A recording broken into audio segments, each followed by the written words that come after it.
let's have a look at some of the best discs that the team have watched in November 2024.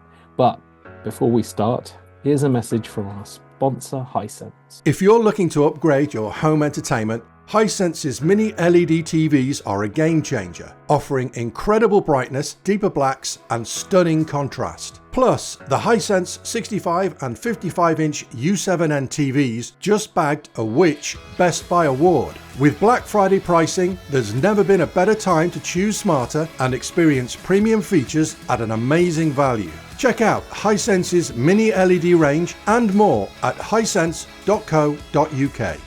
Thank you to Hisense for sponsoring the show. You know you're going to like this, so please like and subscribe. Our number one from Mark's top 10 Blu-rays, which doesn't make the rest of the list, but I mean, should deserve a big shout out because you gave it 10 out of 10, is the Blair Witch Project on Blu-ray. Oh my God. Second sight, yet again, contender for Disc of the Year. A lowly 1080p Disc of the Year.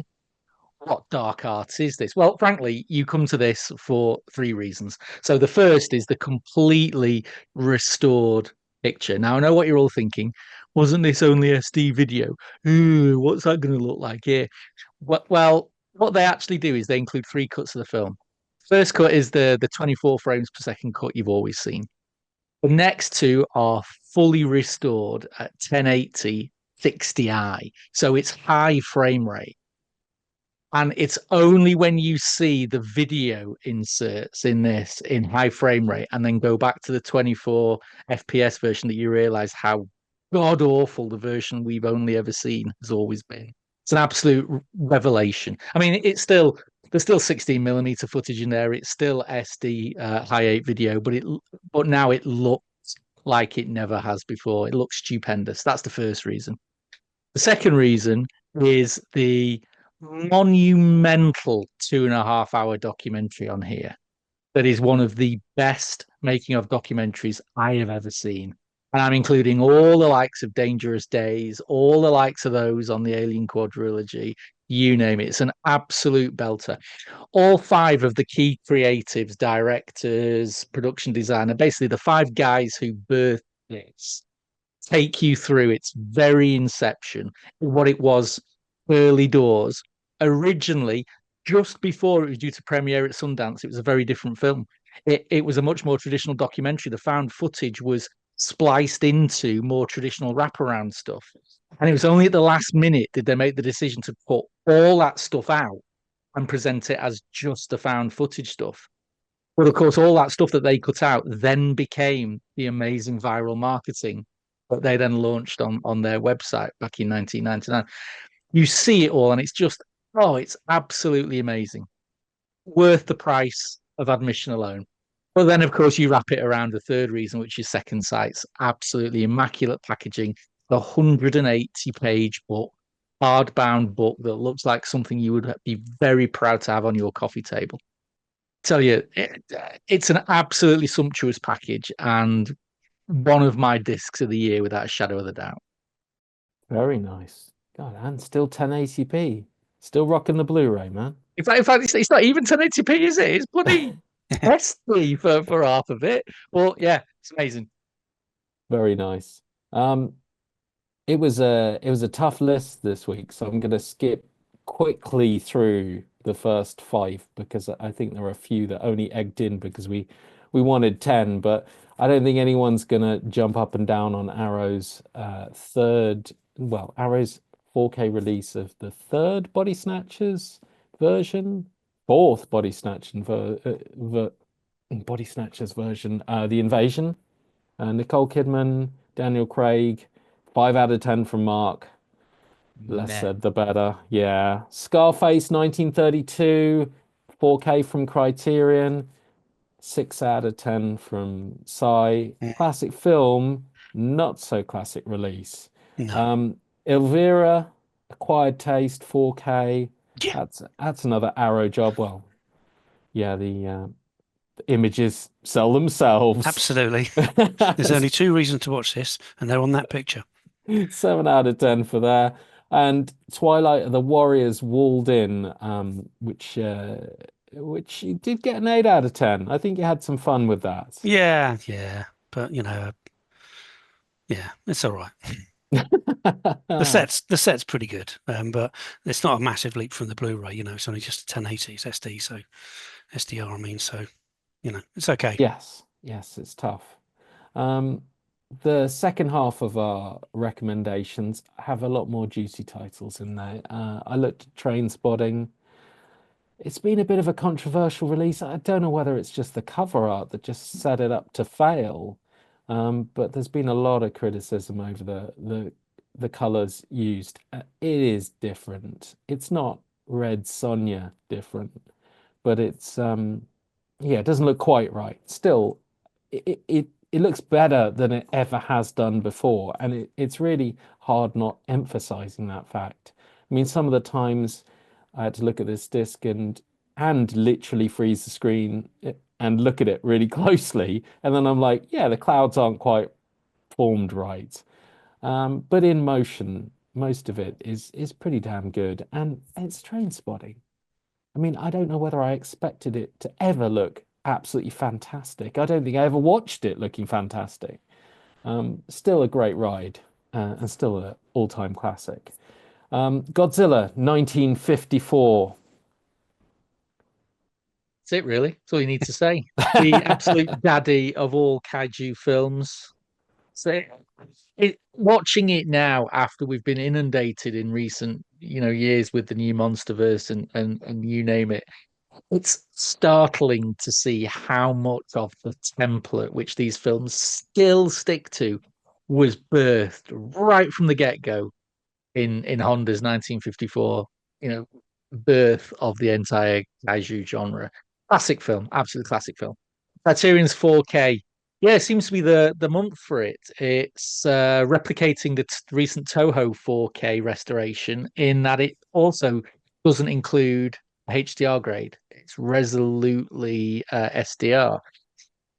It still looks better than it has before. There's been some obvious digital manipulation that's needed because the source material, we're talking a couple of dupe negatives and a 16mm release print. So several generations released, back from the original camera negative. So expectations need to be managed somewhat. It still looks far better than the previous version because it's had a lot of cleanup done to it. All the cram lines that you saw in the previous version of now, well, not all of them. The vast majority of them have been removed. Like you've just said, Kaz, it looks better than it has done ever before. Is it perfect? No, there's been some digital touch-up work to it, but given what I can only imagine it would have looked like without it, for this one, I'm willing to bear the brunt of that slightly digital picture. The rest of it, though, it's the same soundtrack, same extras, no new extras. Personally, I think for a £30 Criterion release, if like me, you've bought this film twice before, probably twice before from Criterion, you can maybe afford to wait for the sale to grab this. Or if you haven't, you might as well get the best version of the best kaiju film. I suspect we're going to be hearing the best similar kaiju film? things. Yeah, what Yes, about it is, Pacific come Rim? knocking. Pacific Rim 2, man. Hey, -1 might come knocking. No, no. And hang on, what's that? No. I'm getting something in my ear. Maybe. Yeah, you're all insane. You're all just wrong. It's that simple. I'm clearly insane and joking, but yes, Pacific Rim. Third Man, Third Man 4K. I guess it's going to get a similar sort of great film and what not quite a superlative release from you, Si. Yeah, very, very similar. A classic film. Fantastic picture, good sound. Insane extras, charging a mammoth price for it. I found it difficult to justify the inflated price for what is essentially the just a slightly upgraded picture. Okay, you get a load of paper stuff and a music box, but It's really? pop out, man. It's a pop Yeah, out. but really, It's I don't know. I struggled to justify that, even though the film is an absolute classic, and um, it's just brilliant, just a brilliant screenplay. Um, I think you just don't that's where I struggle with it. understand. Just on the set as it is, rather than the film. You can't fault the film, you can't fault the picture, you can't fault the sound. The extras are brilliant. It's just that the extra cost they're charging for the all the bump that goes around the discs, I You struggled with. don't understand how much goes into a pop-up. There's a lot of effort that goes into having an entire fairground pop up. Yeah, I mean, okay. it's All right. there's a lot. Look at All that. right. It's Justifies an Yeah, extra meticulous. yeah, 20 Yeah, quid. Yeah, all yeah, right. but the problem is the pop-up doesn't even work. That so I've bought this. I've got this, and when you open oh, it, it doesn't It's even. supposed to It play doesn't this. even. Yeah, but it doesn't do it every time. It's hit and Oh, miss as to whether or not it bloody uh, does it. It's no, what a yeah, but shame. well, considering I spent 150 Australian dollars on the never-ending story, if I didn't spend Ah, that, if I didn't spend anywhere near that on the third man, I frankly don't deserve to watch films anymore. So Deadpool and Wolverine. I mean, I feel like I'm the only person who actually enjoyed this from the feedback on the thread as being like 4 out of 10, the worst film I've ever seen. I had a blast. I don't think, as we'll come to in our most anticipated movies of 24 and look back, I don't think I was expecting this to be anywhere near as enjoyable as it was. And I think perhaps because I was worried they were going to try and hinge the entire MCU's future on this one movie. Instead, they just had a blast with Deadpool and Wolverine. hmm. you don't know Uh, that yet, though, Kaz, do you? For all you know, no, they okay, might be. sure. I mean, maybe they are, but I really enjoyed it. And unlike these Godzilla Third Man, whatever the why did we forget the sorry Godzilla and Scarface? Why did we forget the HDR business? I mean, Deadpool and Wolverine is an MCU release with Dolby Vision on it, which Rubbing their is noses in it. yeah, Yeah. which is pretty good going. Dolby Vision, Dolby Atmos looks great, sounds great. Even love the Steelbook. Steelbook's great. I mean, I've had a period in my time where I fell out of love with steelbooks. There was is almost entirely thanks to Zavi, so thank you, Zavi. And a few recent ones have really caught my attention, and it's the spot gloss that does it. It's like someone actually went, yeah, okay, we give a damn. The spot gloss on Nikita's eyes and the gun in the Nikita Steelbook works for me. And on Deadpool and Wolverine, you get spot gloss, you get it on Wolverine's blades, and you get it on Deadpool's guns, and you get it on the little bits of metal on his uniform as well. Um, I think it worked. And the flames have got like a sparkle to them. I like it. I like that they put a bit more effort into it. They did two steelbooks because they want twice as much money for you. I'm not falling for the one where it looks like someone's holding a gun over Deadpool's shoulder. I'm not doing that one. Um, our number one title of the list is much deserved. It is Seven Samurai. To be 10 out of 10. absolutely. A truly magnificent film.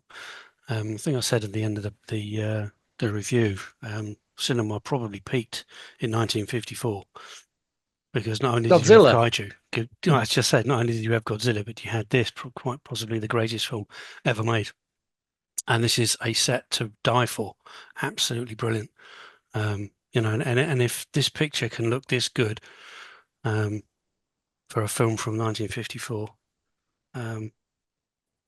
yeah, it deserves all the plaudits. It should be owned by everyone. It's a truly magnificent film, and I love it. Nice. If this picture can look this good from 1954, then insert something about James Cameron in here. Because Yes. we also have Terminator 4K, which gets a big fat TBC by it. None of us are going near it, partly because disc's not arriving and partly because we're scared. And yeah, we'll see how that shapes up on the next podcast. I survived True Lies. I can survive the Terminator. I didn't survive Terminator 2. Yeah, well then, That wraps up our look at the best 4K and Blu-ray this month.